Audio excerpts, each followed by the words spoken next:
Close to 200 refugees on Manus Island and Nauru have been accepted for resettlement in the United States in a significant progression of the deal struck by Malcolm Turnbull and former U.S. President Barack Obama.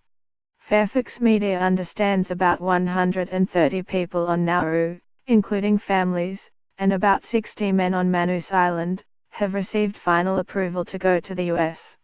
Refugee advocates expect the refugees to fly out in January.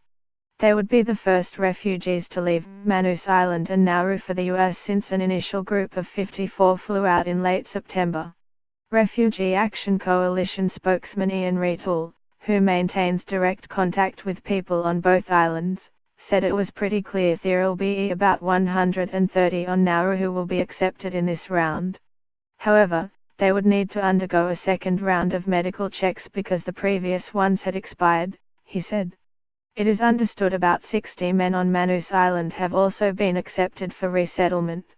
According to Natasha Blucher from the Asylum Seeker Resource Center, 44 men flew from Manus Island to the Papua New Guinean capital Port Moresby on Monday to receive their approval letters. About a third of the men were Rohingyas, and the group also included refugees from Pakistan, Afghanistan, Iran, Iraq and Sudan, Ms. Blucher said. Everybody's really excited and happy about it, she said. The same issue remains. A lot of people are happy about it if they're going, but there's still a huge number of people who have no outcome and are struggling. A spokeswoman for Immigration Minister Peter Dutto would not comment on the numbers but confirmed U.S. officials were on the islands.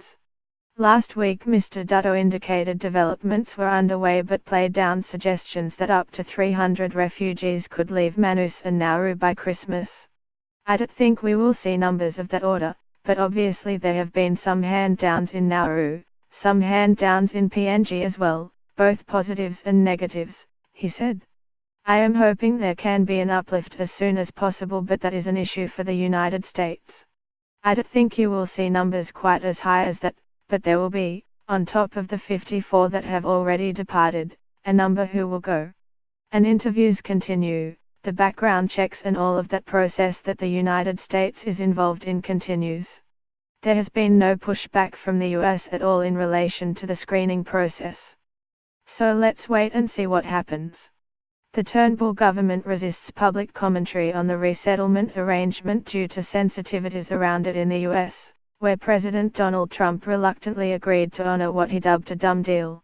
The US notionally agreed to take 1,250 refugees from Manus Island and Nauru, subject to security vetting, but the timetable is in the hands of US authorities and it could take another 12 months to fill the quota. It is estimated about 1,600 refugees remain across both countries, meaning some would miss out even if the US filled the quota. The refugees in PNG are all single men while families including men, women and children are in Nauru.